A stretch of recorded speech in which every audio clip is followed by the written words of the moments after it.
Hard to believe, but we have officially made it to week 5, and this week will bring us the first true road game and Big Ten test for number 3 Ohio State. They are hitting the road and going to Michigan State. So here to help us break down one of the biggest games of the weekend is our friends Dave Biddle from Bucknuts.com and Stephen Brooks from Spartan Tailgate. Let's tell the folks a little bit more about this matchup, shall we? The Buckeyes have won 8 straight over the Spartans, including 7 in a row by an average of 34.6 points. Michigan State has not had success against top 5 teams in general. Rarely teams do. They have lost 10 straight in those games. Meanwhile, Ohio State is absolutely ripping through teams right now, and that's where my first question goes to. Dave, I don't know much about this Ohio State team. I want to get your perspective on this. They've been rolling through opponents, but it's been against opponents that they absolutely should roll through. So now that they get this toughest test to date, what have you learned about the 2024 Buckeyes? I'm with you, Emily. I'm going to learn a lot more in this game than I've learned the first 3 weeks combined, most likely. And, it's interesting. Ohio State is now facing their toughest opponent so far this season, their first road contest this season, their first conference game this season, their first night game, at least on the road this season, all wrapped up into one. So against a Michigan State team that's perhaps better than people expected. So it's going to be very interesting. And, Marshall was a little bit more of a test for them last week than the first 2 opponents, but it's going to be very interesting to see how Ohio State reacts to the environment, to facing a tough opponent, to being on the road. It's going to be, we'll learn a lot more about what this Buckeye team is all about this Saturday. You also learn a lot about a team in a loss, too. So for the Spartans, they're coming off their first loss of the season. So, Stephen, what issues did Boston College maybe expose that will need to be cleaned up when the Buckeyes come to town? The biggest thing that's been limiting this Michigan State team, even though they did start 3-0, has just been the run game in general. They haven't been able to run it with any consistency on anybody.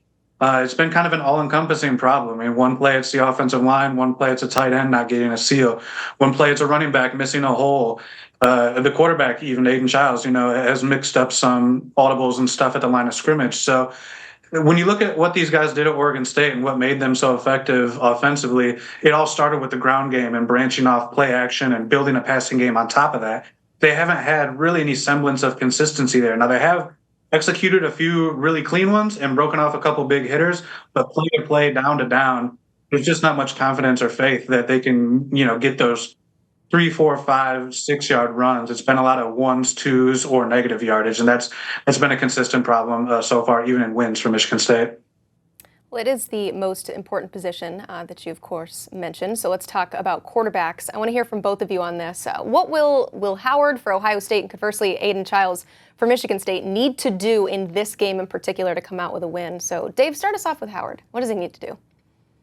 Well, he's got to take care of the football first and foremost. I know that's boring, but he had a bad interception this past week. Overall, he's done a good job taking care of the football, but he had one this past week where he both forced the ball and underthrew it to Jeremiah Smith. So taking care of the football is going to be huge for Will Howard. Making plays down the field. He's been very good with short passes, intermediate passes, but anything 25 yards or more down the field has been a struggle for him. And he talked about that. We had a chance to interview Will Howard this week, and he owned that. He feels like he has that in his toolbox, and he will show that. He'll be efficient with that, but he recognizes he has not shown that yet. So take care of the football, 1.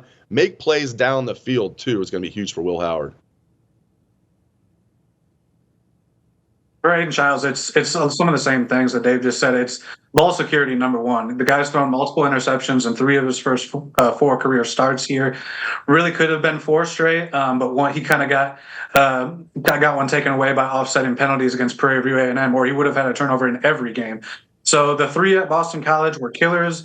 Conversely, though, he was kind of the only reason they were competitive against Boston College, too. So you get a little bit of both sides of the sword with Aiden Childs, but they're not going to survive multiple interceptions again this week against a great opponent in Ohio State. I think he's just got to calm down mentally. I think he's a guy that was very much aware of how much hype and excitement there was around him coming into this season and just what he was going to mean for this new look program at Michigan State. I think he's just got to slow things down upstairs and just sort of let things play out, play the system, and take what's available to him rather than trying to force some things, which where I think he's run into some trouble with these turnovers. Yeah, it seems like you kind of have to take the good with the bad for him to start this early season, but a little less bad would be ideal. Both of these quarterbacks are transfers. So transfers and newcomers, as we talk about these two teams, really in general have been a big storyline. So which newcomer for each team do you think will make the biggest impact in this game? Steven, start us with Michigan State. Yeah, it's an easy call, but it is Aiden Childs. I mean, there's 61 new players in general on this team, a lot of transfers, a lot of guys contributing, but the most important is Aiden Childs because for Michigan State, he can and probably will be the best player on the field on that side of things. I mean, play to play, it's wow, jaw-dropping type of throws, like some of the best stuff you've seen. And the next play, it's like an interception you hope you wouldn't see in like a JV high school game. So you see the immense talent, why we ranked him so high at 24/7, why he played as a true freshman on a good Oregon State team last year. The talent is undeniable, but the seasoning is not there. I think the control of the game, as I said, just being a little overclocked, I think, between the ears, that stuff will come with more experience. He did just turn 19 this month. He is still figuring this all out in terms of being the guy from quarter one to quarter four. He really only had to go in and just make sure the ship didn't crash last year. He came in for a series, did his thing, then he was back to the clipboard. Now every decision, every play, every influence is all on his plate, good and bad. So that's been part of the learning process with him. But if he can play towards his ceiling and make more of those wow throws than those, oh my goodness, in a bad way throws, then Michigan State might be able to keep us closer than Vegas thinks and I think.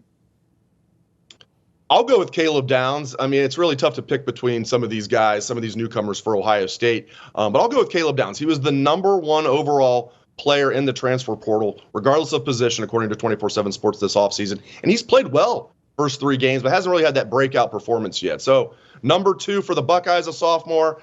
#2 for the Spartans, a sophomore. That's going to be a nice battle. Not that they're going to be going head-to-head all the time, but Childs against Caleb Downs. Caleb Downs has superstar potential in him, was the SEC Freshman of the Year at Alabama last year, led Alabama in tackles with over 100 as a true freshman, which is pretty amazing. So I'm going to go with Caleb Downs, but the Buckeyes did a great job in the transfer portal. They only got 5 guys from the transfer portal, 6 if you count Julian Sayin, who was at Alabama barely longer than I was. He was there about a week. So I really count 5 transfers. And all 5 of them are producing, including tight end Will Kazmarek from Ohio University. But they had landed 4 big fish, and all of them are producing. Will Howard, Quinshawn Judkins, center Seth McLaughlin, and then Caleb Downs. So you really could pick between any 4 of those guys. I'll go with Caleb Downs, though. You said you had trouble picking between 5 transfers. Steven, say the number again. How many transfers did Michigan State have? 61 new players. That includes true freshmen. So, but you're talking like 20-some transfers. I don't have it right in front of me. 20-something, a lot. 61 new players. That is absolutely insane. So that we can assume that it's going to take a little bit for them to get acclimated, but we'll see what happens this Saturday. I got one more question for you guys. It's a fun one. We simulated this game 20 times on EA College Football 25, and Ohio State won it 15 of those times. So I want to get the perspective from each team. We'll start with the virtual winners. Dave, what's the key to pulling out a win in the real game? Ooh, wow. Michigan State won. Oh, wow. That's a pretty good percent. They won 25% of the games. Do I have my math right there? That's pretty good. I would say, listen, I think Ohio State just has too much depth. Like Michigan State is a good team, but Ohio State, their starters are very good, but they come at you in waves offensively and defensively.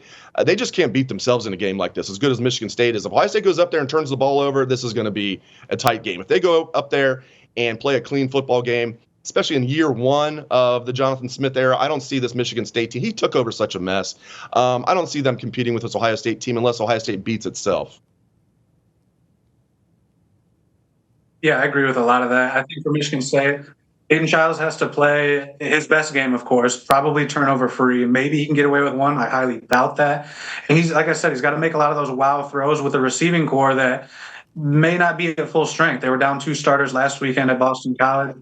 Probably more than anything, though, they need to establish just a pedestrian run game, a serviceable run game to give Childs a chance, take a little bit off his plate, get into some 3rd and manageables. They've been playing so many 3rd and longs and just adverse conditions offensively. If they could just get a little trickle of a run game going, that would go a long way. And then defensively, they've been very good against the run, so they need to hold that up as well against obviously 2 of the best backs in the league that Ohio State's bringing to town.